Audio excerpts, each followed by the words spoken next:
Nunca pensé que lo más íntimo que iba a confesar en mi vida sería esto, pero le fui infiel a mi marido en el único lugar donde juré que nunca pasaría nada.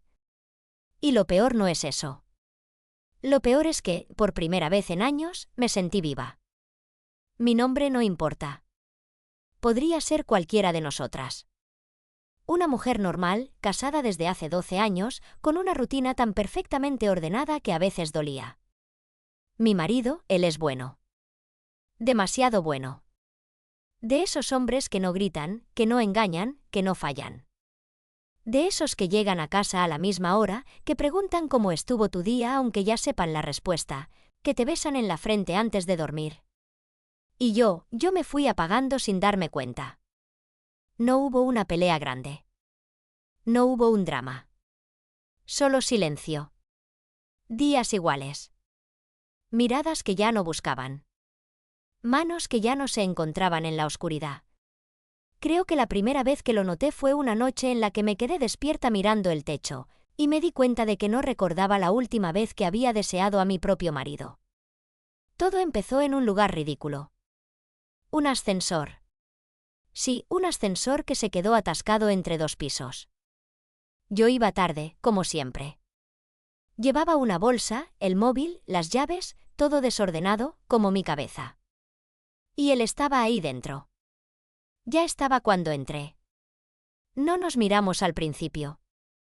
Hasta que el ascensor se detuvo de golpe. El silencio fue incómodo.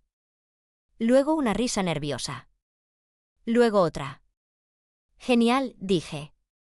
Justo hoy. Él respondió algo simple, algo como podría ser peor, pero lo dijo con una calma que me desconcertó. Nos quedamos ahí, encerrados, más de 20 minutos. 20 minutos que no deberían haber significado nada. Pero hablamos. No de cosas importantes, o tal vez sí. Me preguntó si siempre parecía tan cansada. Nadie me había dicho eso antes. Cuando por fin salimos, todo volvió a la normalidad, o eso creí. Pero a la semana siguiente lo volví a ver. En el mismo edificio. No era casualidad. Trabajaba ahí. Y esta vez sí nos miramos. Se llamaba Daniel. Y no era el típico hombre irresistible de película. Pero tenía algo peor. Escuchaba. Al principio eran encuentros breves. Un hola, una broma sobre el ascensor, una conversación rápida en el pasillo. Luego empezamos a coincidir sin querer en la cafetería de abajo. Después ya no era sin querer. No deberíamos estar haciendo esto, le dije una vez, mientras removía un café que ya estaba frío. ¿Haciendo qué? Respondió él, mirándome como si de verdad no entendiera. Y ahí fue cuando lo sentí. Ese peligro. Porque no había pasado nada, pero ya había pasado todo. Empecé a esconder cosas. Mensajes. Sonrisas. Pensamientos. Me descubrí esperando verlo. Arreglándome un poco más por casualidad. Cambiando mi rutina para coincidir con la suya. Y cada noche, al llegar a casa, mi marido me preguntaba: ¿todo bien? Y yo decía: sí. Pero no era verdad. Porque dentro de mí, algo estaba despertando. Y también estaba rompiéndose. La primera vez que nos tocamos no fue planeada. Ni siquiera fue romántica. Fue inevitable. Volvimos a quedarnos atrapados en el ascensor. Otra vez. Y esta vez no hubo risa nerviosa. Hubo silencio. Y ese silencio pesaba. Esto no es casualidad, dije. No, respondió él. Creo que dejamos de intentar que lo fuera hace tiempo. No recuerdo quién dio el primer paso. Solo recuerdo su mano rozando la mía y cómo mi cuerpo reaccionó como si llevara años esperando ese momento. No fue solo deseo. Eso habría sido más fácil. Fue algo más profundo. Más peligroso. Una sensación de ser vista. De ser elegida. Esa noche, cuando llegué a casa, mi marido estaba dormido en el sofá. La televisión encendida. La cena sin tocar. Me cubrí la boca para no llorar. Porque en ese momento entendí algo horrible. No era solo que estaba engañándolo. Era que ya no sabía si quería dejar de hacerlo. Y ahí fue cuando todo empezó a ir demasiado lejos, empezamos a vernos más seguido. No había reglas, no había promesas, no había un esto significa algo dicho en voz alta, pero cada encuentro pesaba más que el anterior. Daniel no me pedía nada y tal vez por eso le daba todo. Nos quedábamos en la cafetería hasta que apagaban las luces. Caminábamos sin rumbo por calles que yo ni siquiera sabía que existían en mi propia ciudad. Hablábamos de cosas pequeñas que se volvían enormes, de miedos que nunca le había contado a nadie, de versiones de mí que yo misma había olvidado. Y mientras tanto, mi otra vida seguía intacta, o al menos eso parecía. Mi marido seguía siendo el mismo, atento, correcto, constante, y yo aprendí a actuar con una precisión que me asustaba. Aprendí a sonreír en el momento exacto, a responder sin titubear, a sostenerle la mirada sin que notara que mi cabeza estaba en otro lugar. Pero el cuerpo no miente y el mío empezó a cambiar. Me reía más, pero no con él. Me arreglaba más, pero no para él. Llegaba más tarde, con excusas que sonaban creíbles porque ni siquiera necesitaba pensarlas demasiado. Y cada noche, cuando me metía en la cama a su lado, sentía una presión en el pecho, una mezcla de culpa y de deseo que me dejaba sin aire. Había momentos en los que pensaba en detener todo, en cortar de raíz esa otra vida antes de que fuera demasiado tarde, pero entonces Daniel aparecía, con esa forma suya de mirarme como si yo fuera la única cosa importante en el mundo, y toda mi determinación se deshacía. Un día me dijo algo que no pude sacar de mi cabeza. Me dijo, tú no eres así, tú no estás hecha para vivir a medias. Y yo quise preguntarle qué significaba eso, pero en el fondo lo entendí perfectamente. Empezamos a rozar límites que ya no tenían vuelta atrás. Las conversaciones se volvieron más íntimas, los silencios más cargados, las miradas más largas de lo que deberían ser. Y entonces llegó el día en que todo cambió de verdad. No fue un gran evento, no hubo música, no hubo lluvia, no hubo nada que lo hiciera parecer especial desde afuera, pero para mí fue un punto de quiebre. Me pidió que subiera a su apartamento. Lo dijo de una forma tan natural que por un segundo fingí no entender lo que implicaba. Podría haber dicho que no. De verdad podría haberlo hecho. Tenía 1000 razones, 1000 excusas, 1000 miedos que podían haberme detenido. Pero en lugar de eso, asentí.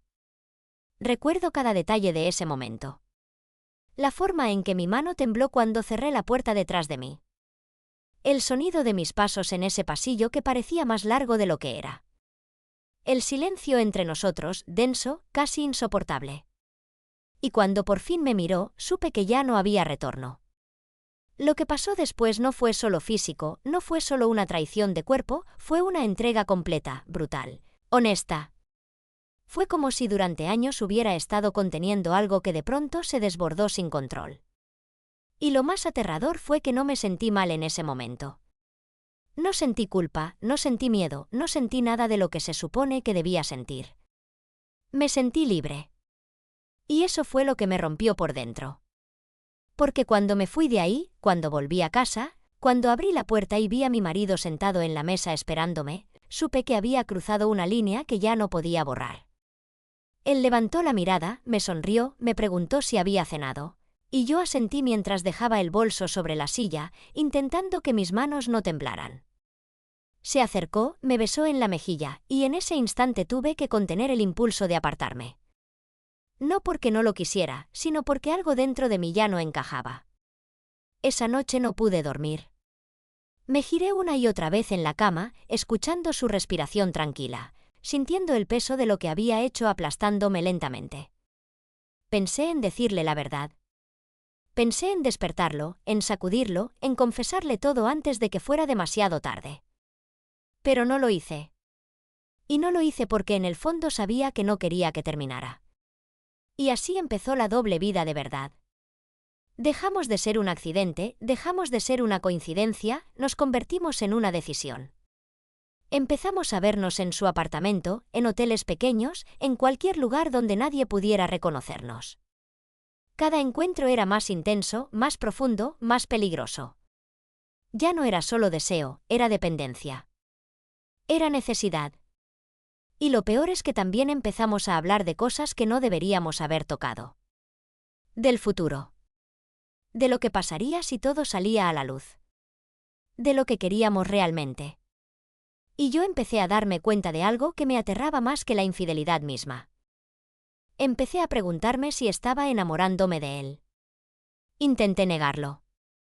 Me repetía que era solo la emoción, la novedad, la ruptura de la rutina. Pero cada vez que él me tocaba, cada vez que me miraba, cada vez que me decía mi nombre como si tuviera un significado especial, esa mentira se hacía más difícil de sostener. Y mientras tanto, mi marido seguía ahí. Inmutable. Firme. Presente. Y eso lo hacía aún peor. Porque no había un villano en esta historia. No había una excusa fácil. Solo estaba yo, tomando decisiones que sabía que podían destruirlo todo. Y aún así, seguía adelante. Hasta que un día, algo cambió. Algo pequeño. Algo casi imperceptible. Pero suficiente para hacer que todo empezara a tambalearse. Daniel empezó a hacer preguntas diferentes. Ya no eran sobre mí, sobre mis sueños o mis miedos. Eran sobre mi marido. Sobre nuestra relación. Sobre cuánto sabía él realmente. Y al principio no le di importancia. Pensé que era curiosidad, que era inseguridad, que era una forma de entender el lugar que ocupaba en mi vida. Pero había algo en su tono, en su insistencia, que me empezó a incomodar. Y una tarde, mientras estábamos sentados en silencio después de haber estado juntos, me miró fijamente y dijo algo que me heló la sangre. Dijo, creo que ya es hora de que dejes de mentirle. Y en ese momento, por primera vez desde que todo había empezado, sentí miedo de verdad, me quedé en silencio. Sentí como algo dentro de mí se tensaba, como si una cuerda que había estado estirándose durante semanas finalmente estuviera a punto de romperse. No respondí de inmediato, porque sabía que cualquier palabra que saliera de mi boca iba a cambiarlo todo. Él no apartó la mirada. No era una sugerencia, no era un comentario al aire. Era una exigencia disfrazada de calma. Y eso me hizo verlo de otra forma por primera vez. Le dije que no era tan sencillo. Que había una vida entera construida alrededor de esa mentira. Que no se trataba solo de decir la verdad, sino de destruir algo que había tardado años en levantarse. Él suspiró, bajó la mirada un segundo y luego volvió a clavarla en mí. Me dijo que lo que teníamos también era real. Que no podíamos seguir viviendo escondidos como si fuera algo sucio. Esa palabra se me quedó clavada. Sucio. Porque hasta ese momento yo había logrado convencerme de que lo nuestro era distinto, que no era una traición vulgar, que había algo profundo, algo auténtico. Pero escucharla así, en voz alta, me obligó a enfrentar lo que realmente era. Intenté cambiar el tema.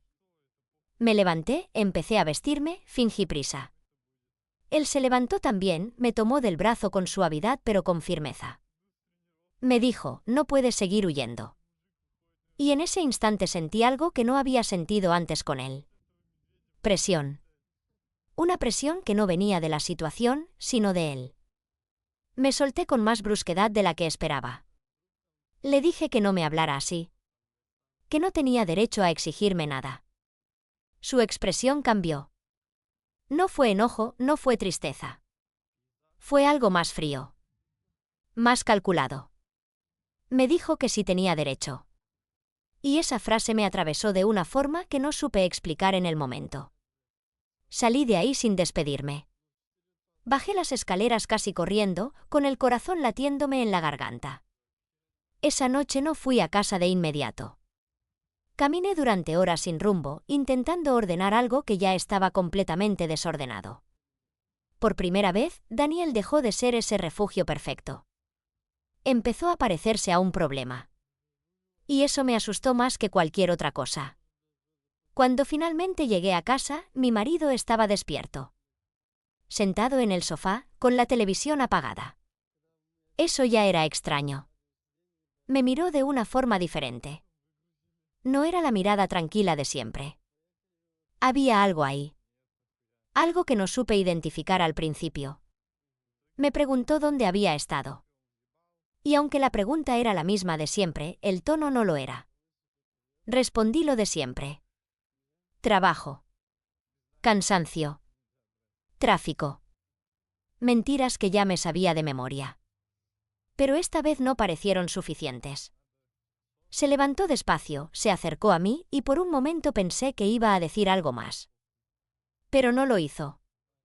Solo asintió, como si hubiera tomado una decisión en silencio. Esa noche dormimos dándonos la espalda. Y aunque eso podría parecer un detalle pequeño, para nosotros fue como una grieta enorme. Los días siguientes fueron extraños. Daniel me escribía, pero ya no con la misma ligereza. Sus mensajes eran más directos, más insistentes. Me preguntaba cuándo iba a hablar con mi marido. Me decía que no podíamos seguir así. Yo tardaba en responder. A veces no respondía. Empecé a evitarlo. A cambiar mis rutas. A inventar reuniones para no cruzármelo. Pero eso solo hizo que su presencia se volviera más pesada, más constante en mi cabeza. Y al mismo tiempo, en casa, algo también estaba cambiando. Mi marido empezó a observar más. A preguntar menos, pero a mirar más. Había silencios nuevos, silencios incómodos, silencios que decían cosas que ninguno de los dos se atrevía a poner en palabras. Una noche, mientras cenábamos, dejó el tenedor sobre el plato y me preguntó algo que me dejó helada. Me dijo, ¿eres feliz? Así, sin más. Sin contexto. Sin preparación. Sentí que el mundo se detenía por un segundo. Porque esa pregunta, tan simple, era justo la que yo había estado evitando todo este tiempo. No supe qué decir. Abrí la boca, la cerré. Intenté sonreír. Intenté fingir normalidad. Pero él no apartó la mirada. Y entonces entendí que ya no estaba preguntando por rutina. Estaba buscando algo. Algo que tal vez ya sospechaba. Y en ese momento, por primera vez, pensé que tal vez ya era demasiado tarde para salvar algo. Pero no sabía qué era lo que realmente estaba a punto de perder, lo miré y no respondí. No porque no tuviera una respuesta, sino porque por primera vez en mucho tiempo tenía demasiadas. Felicidad con culpa. Deseo con miedo. Vida con mentira. Bajé la mirada, jugué con el borde del plato como si eso pudiera darme unos segundos más para pensar, pero en realidad ya no había nada que pensar. Él lo notó. Claro que lo notó. Siempre había sido bueno leyendo lo que yo no decía. Suspiró, se recostó en la silla y asintió despacio, como si algo dentro de él terminara de encajar. No volvió a preguntar. Y ese silencio fue peor que cualquier discusión que podríamos haber tenido. Esa noche no hablamos más.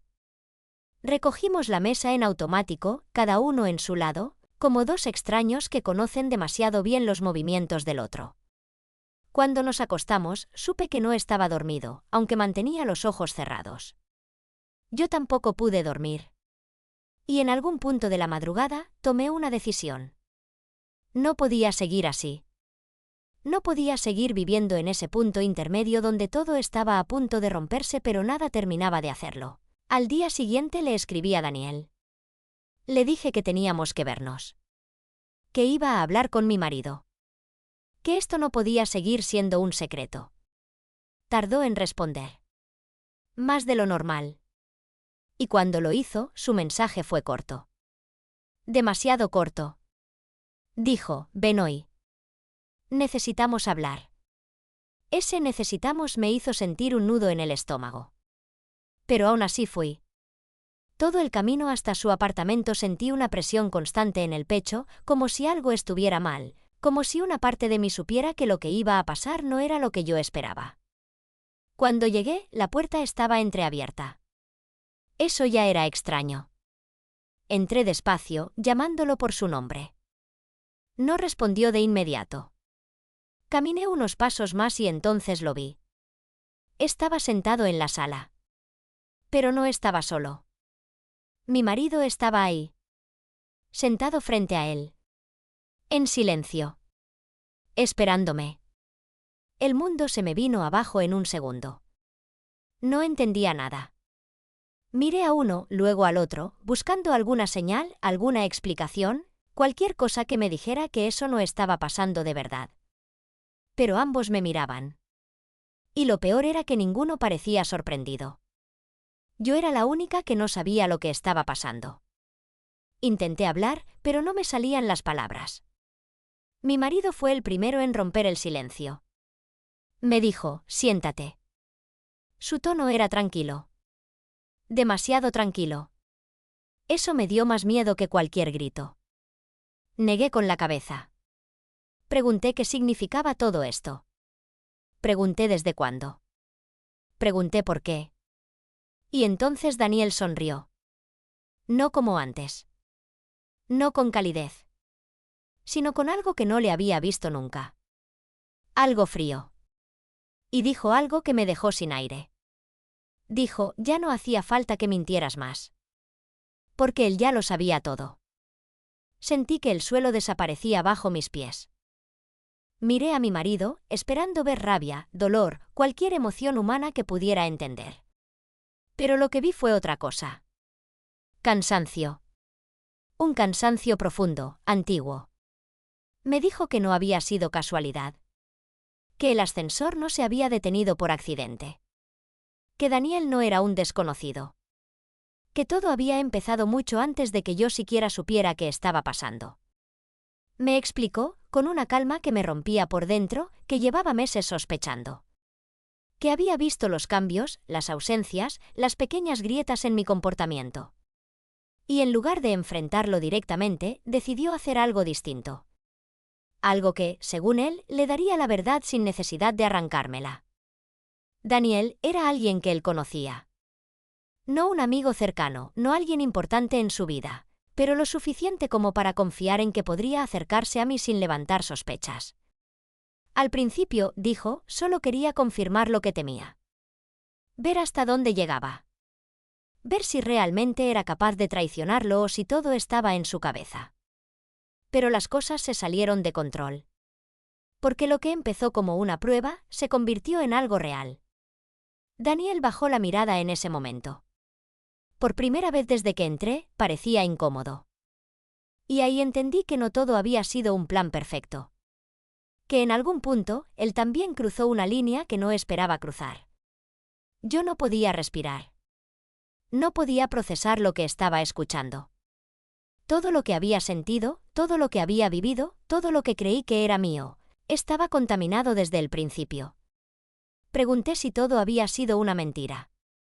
Si cada palabra, cada mirada, cada momento había sido parte de un experimento cruel. Daniel negó despacio. Dijo que no. Dijo que al principio sí, que había aceptado acercarse a mí por eso. Pero que lo que pasó después no estaba planeado. Que él también se había perdido en esto.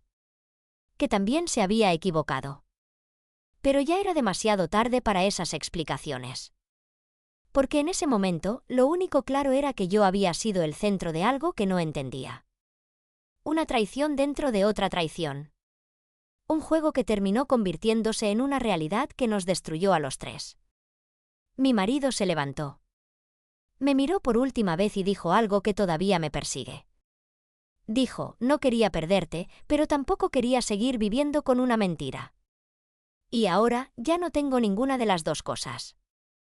Se fue sin gritar. Sin romper nada. Sin mirar atrás. Y yo me quedé ahí, de pie, en medio de ese lugar que ya no significaba nada. Daniel intentó acercarse. Intentó decir algo más. Pero levanté la mano para detenerlo. Porque en ese momento lo entendí todo. No había un amor verdadero que hubiera sido traicionado. No había una historia romántica que se hubiera torcido. Había decisiones. Había silencios. Había engaños que se alimentaron unos a otros hasta que no quedó nada limpio. Salí de ese apartamento sintiéndome más vacía de lo que jamás me había sentido. Y lo peor no fue perder a uno. Fue darme cuenta de que, en algún punto, ya me había perdido a mí misma mucho antes. Ahora estoy aquí, contándolo, intentando entender en qué momento exacto todo dejó de ser real.